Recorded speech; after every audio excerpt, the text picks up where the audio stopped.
నమస్కారం. ATV news తెలుగుకి స్వాగతం. ఎప్పుడూ ఏదో ఒకటి గలగలా మాట్లాడే వాళ్ళ నోరు ఒక్కసారిగా మూతపడితే ఎలా ఉంటుంది?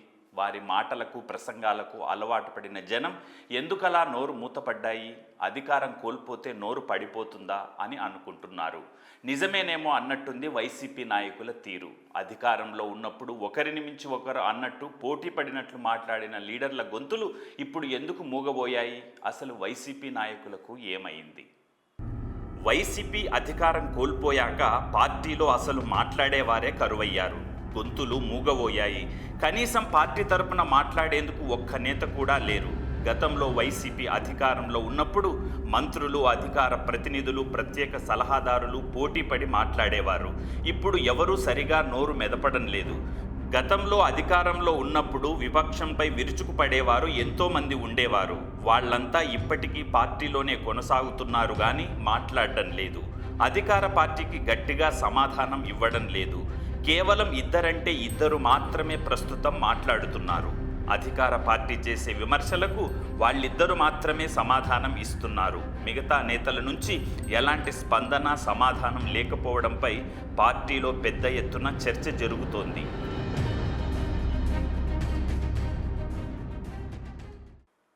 ఇంతకీ ఆ ఇద్దరు ఎవరు? వాళ్లే ఎందుకు మాట్లాడుతున్నారు? మిగతా వాళ్ళు ఎందుకు మాట్లాడడం లేదు? దీని వెనక ఏమైనా కారణాలు ఉన్నాయా? ఒకరు మాజీ మంత్రి పేర్ని నాని. అధికారంలో ఉన్నప్పుడు లేనప్పుడు కూడా ఆయన దాదాపు ప్రతిరోజు మీడియా సమావేశం ఏర్పాటు చేసి దుమ్ము దులిపేవారు. చంద్రబాబు నాయుడు, నారా లోకేష్, పవన్ కళ్యాణ్ ఇలా ఎవరినీ వదిలిపెట్టకుండా మాట్లాడేవారు. విమర్శనాస్త్రాలు సంధించేవారు. ఏ సందర్భంలో అయినా, ఏ విషయంలోనైనా చక్కటి అవగాహనతో స్పందించేవారు. మంత్రి పదవి కోల్పోయినప్పటికీ పేర్ని నాని మాట్లాడడం మానలేదు. గత ఎన్నికలలో తన బదులు తన కుమారుడికి అవకాశం ఇవ్వాలని జగన్ని కోరగా ఆయన అందుకు అంగీకరించారు. దాంతో గత ఎన్నికల్లో పేర్ని నాని కుమారుడు పేర్ని కిట్టు పోటీ చేశారు. కానీ ఓటమి పాలయ్యారు. వైసీపీ అధికారం కోల్పోయినప్పటికీ పేర్ని నాని అధికార పార్టీకి ఆయా సందర్భాలలో సూటిగానే సమాధానమిస్తున్నారు. అంతేకాకుండా విమానాశ్రయంలో జగన్ని రిసీవ్ చేసుకోవడంలో కానీ, కార్యకర్తలను పరామర్శించడంలో కానీ ఆయన ముందుంటారు. ఎందుకంటే పేర్ని నాని మొదటి నుంచి దివంగత ముఖ్యమంత్రి వైఎస్ రాజశేఖర రెడ్డిని ఎంతో అభిమానించేవారు. అందుకే జగన్తో తన రాజకీయ జీవితం కొనసాగుతోంది. ఈ విషయం పేర్ని నాని చెప్పారు కూడా. ఎన్నికల్లో పోటీ చేయకపోవడానికి కారణం రాజకీయంగా విశ్రాంతి తీసుకోవాలని. కానీ ఎన్నికలలో ఓటమి తర్వాత మాత్రం తన ఆలోచనను విరమించుకున్నారు. ప్రస్తుతం మచిలీపట్నానికి పరిమితం కాకుండా పార్టీ కేంద్ర కార్యాలయానికి వచ్చి అధికార పార్టీకి కౌంటర్లు ఇస్తున్నారు. పేర్ని నాని అవగాహనతో కూడుకున్న మాట తీరు, అధికార పార్టీపై విమర్శనాస్త్రాలు సంధించే విధానం చూసి వైసీపీ పార్టీ వాళ్ళు, అభిమానులు, కార్యకర్తలు సోషల్ మీడియాలో ఆయనపై ప్రశంసల వర్షం కురిపిస్తున్నారు.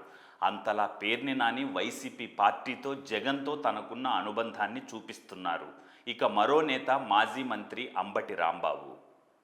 అంబటి రాంబాబు కూడా సూటిగా, స్పష్టంగా మాట్లాడే విషయ పరిజ్ఞానం ఉన్న నేత. అధికార పార్టీ మీద నిప్పులు చెరిగేలా మాట్లాడగలరు, విమర్శలను ఎక్కుపెట్టగలరు. అదే ఆయన ఇప్పుడు చేస్తున్నారు. పోలవరం అంశం, పోలింగ్ శాతం, ఈవీఎంల తీరు ఇలాంటి ఎన్నో విషయాల మీద ఏమాత్రం బెదరకుండా వెంటనే స్పందిస్తున్నారు. అధికారంలో ఉన్నప్పుడు అంబటి రాంబాబు ఎవరిని వదిలిపెట్టకుండా తూర్పారబట్టారు. చంద్రబాబు అయినా, నారా లోకేష్ అయినా, పవన్ కళ్యాణ్ అయినా సరే. గతంలో నీటిపారుదల శాఖ మంత్రిగా చేసిన అంబటి రాంబాబు అనేక అంశాలపై అవగాహన ఉండడంతో ఇప్పటికీ సూటిగా స్పందిస్తున్నారు. ఏది ఏమైనా పేర్ని నాని, అంబటి రాంబాబులు అధికారంలో ఉన్నా, విపక్షంలో ఉన్నా అదేమీ పట్టించుకోకుండా తమదైన వాణి వినిపించడం, అధికార పార్టీపై విమర్శనాస్త్రాలు సంధించడం చూస్తే వైసీపీ పార్టీపై వారికున్న విధేయత, జగన్పై వారికున్న అభిమానం, నమ్మకం స్పష్టంగా కనిపిస్తుంది. తన వంతుగా, తమ బాధ్యతగా ఈ ఇద్దరు పార్టీని ప్రజలలోకి తీసుకెళుతూ, ప్రజలకు అవగాహన కల్పిస్తూ, అధికార పార్టీపై విమర్శలు గుప్పిస్తూ వైసీపీ కార్యకర్తల, అభిమానుల అభిమానాన్ని చూరగొంటున్నారని చెప్పక తప్పదు. Hi, this is Shiva Reddy, Tollywood movie and mimicry artist. ATV Health, ATV devotional and ATV news. Please subscribe, like and share.